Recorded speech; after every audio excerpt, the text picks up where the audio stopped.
Pemirsa, Komisi Pemberantasan Korupsi belum mengumumkan Syahrul Yassin Limpo sebagai tersangka. Meskipun hingga sore ini penggeledahan masih berlangsung di Kementerian Pertanian. Dan penyelesaian proses penyidikan ini tentu sebagai tindak lanjut atas laporan masyarakat yang diterima oleh KPK dan kemudian ada proses-proses verifikasi lahan dan seterusnya gitu ya. Sehingga di awal tahun 2023 yang lalu tim penyidik KPK melakukan proses penyidikan dan berdasarkan kecukupan alat bukti maka dari hasil gelar perkara ya, atau ekspos yang kemudian itu sebuah keputusan kolektif kolegial tentunya di KPK karena dalam forum ekspos tentu dihadiri oleh pimpinan kemudian pejabat struktural KPK dan juga tim baik itu penyidik maupun penuntut umum yang kemudian disimpulkan adanya bukti permulaan yang cukup sehingga naik pada proses penyidikan. Salah satu kegiatan dalam pengumpulan alat bukti dimaksud adalah penggeledahan yang kemarin sudah dilakukan. Dari informasi yang kami peroleh tentu dari tim penyidik di lapangan dalam proses penyidikan dimaksud ditemukan antara lain sejumlah uang rupiah dan juga dalam bentuk mata uang asing ya. Kemarin ada pertanyaan juga dari teman-teman, itu dibawa alat penghitung uang, betul gitu ya. Jadi tim penyidik juga membawa alat penghitung uang tentunya pada proses penggeledahan tersebut untuk menghitung secara akurat jumlah uang yang ditemukan dalam proses penggeledahan dimaksud. Juga beberapa dokumen ditemukan di sana seperti catatan keuangan dan juga pembelian beberapa aset yang bernilai ekonomis tentunya, serta dokumen lainnya yang terkait dengan perkara. Ditemukan juga barang bukti elektronik. Dari semua yang ditemukan dalam proses penggeledahan dimaksud, tentu berikutnya tim akan melakukan analisis untuk dijadikan sebagai barang bukti dalam perkara yang sedang kami lakukan penyelesaiannya pada proses penyidikan ini, begitu ya. Selain penggeledahan yang di rumah dinas Menteri Pertanian tadi itu, siang tadi betul, tadi ada yang bertanya ya, termasuk penggeledahan di kantor Kementerian Pertanian, betul.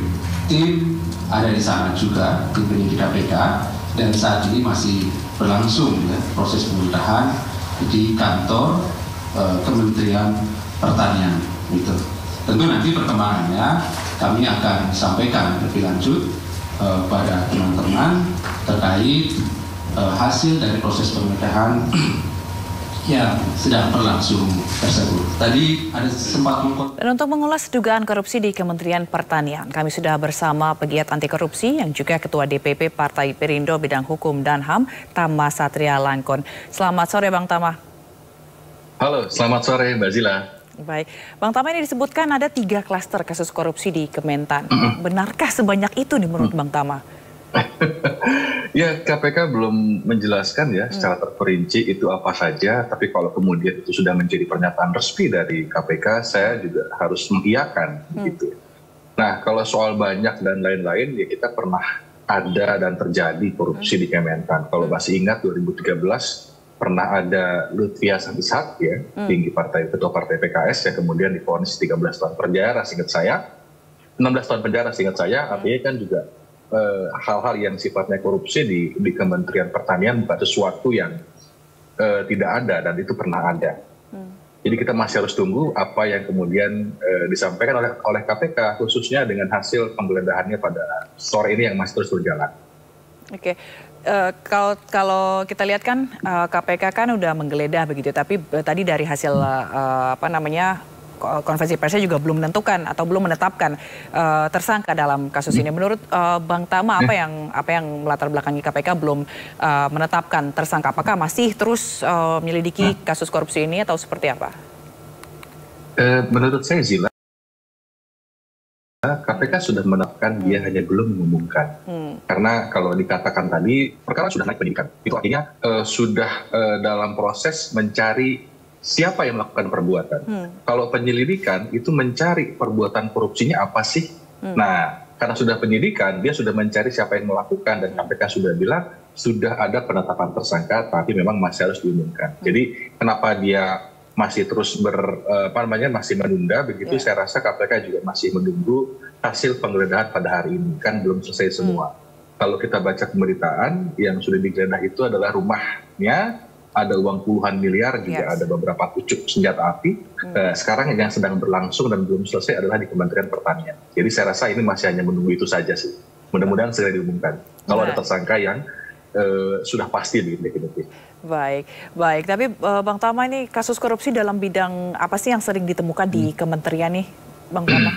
Ya, kalau secara keseluruhan kan sebetulnya yang paling banyak adalah korupsi pengadaan barang dan jasa.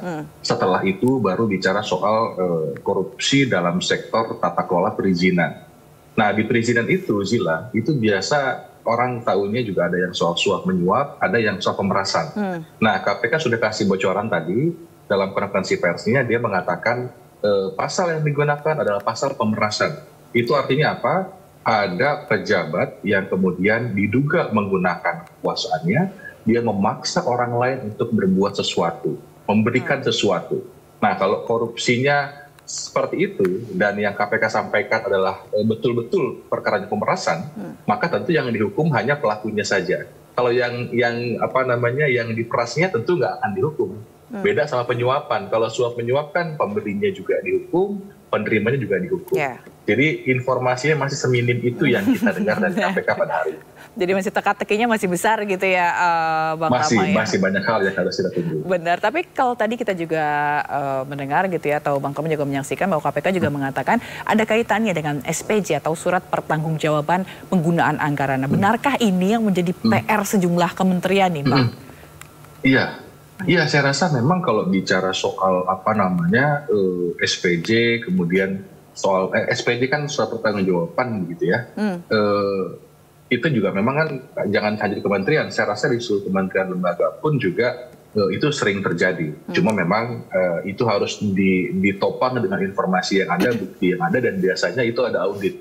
BPK, BPKP itu ada yang namanya audit kinerja, ada yang namanya audit keuangan. Nah, disitulah kemudian biasanya kelihatan tuh, ini SPJ-nya fiktif, ini apa, dan lain sebagainya.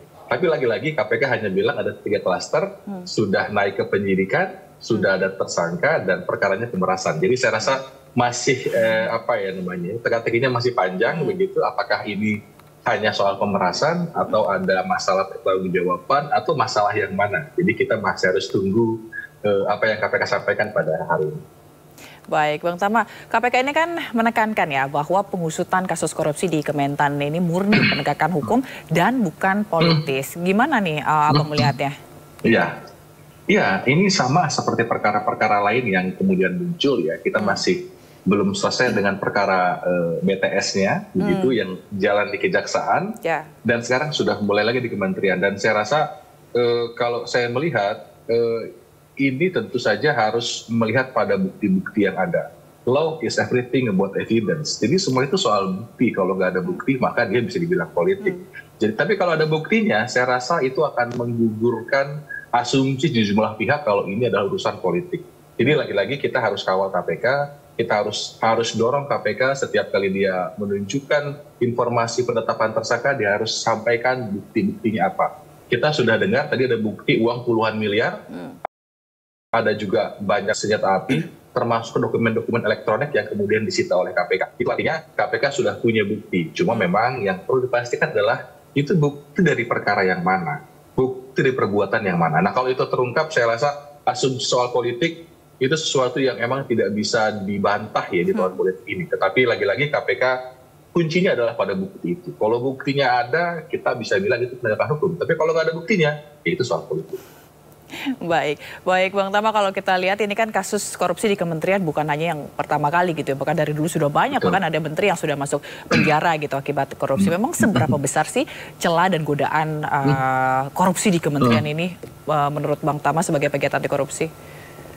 Iya, kalau kita lihat kan hari ini kita bicara soal pemilu, itu adalah perebutan kekuasaan. Yes. Perebutan kekuasaan itu bukan hanya soal mengatur kebijakan, bagaimana negara ini akan bergerak, akan menuju kemana, tetapi juga bicara soal pengelolaan sumber daya alam, pengelolaan sumber daya keuangan yang sangat besar di tataran eksekutif. Jadi bisa dibayangkan ada uang ratusan triliun yang boleh jadi ribuan begitu ya, yang nanti akan dikelola oleh negara ini, dan itu ada di kementerian, ada di pemerintah daerah, dan bahkan juga ada di level presiden. Jadi saya rasa itu ada uang yang sangat besar di sana, yang tentu saja celah-celah korupsi pasti ada. Yang saya bilang tadi, kalau kita negara berkembang ya pasti akan banyak korupsi di infrastruktur. Kalau kemudian juga negara berkembang juga pasti ada banyak korupsi di penegakan hukum, dan bahkan ada soal korupsi di sektor perizinan. Jadi saya rasa aspeknya banyak banget, karena kementerian punya kekuasaan yang cukup luas, dia ngelola anggaran yang cukup banyak, itu artinya juga potensi korupsi akan terus ada jika fungsi pengawasannya lemah, begitu juga dengan lemahnya fungsi penegakan hukum. Jadi saya rasa celahnya memang banyak sekali, kita bisa sebut berbagai macam korupsi lah yang ada di kementerian. Jadi semoga kita berharap pokoknya korupsi di kementerian ataupun dimanapun itu stop gitu ya, jangan ada korupsi lagi gitu ya, biar kita tuh bisa sejahtera. Oke, terima kasih Bang Tama Satria Langkun, pegiat anti korupsi yang juga Ketua DPP Partai Perindo Bidang Hukum dan HAM, telah bergabung di Sindo sore hari ini. Selamat sore dan salam sehat selalu Pak. Salam sore, Desila, salam sehat selalu.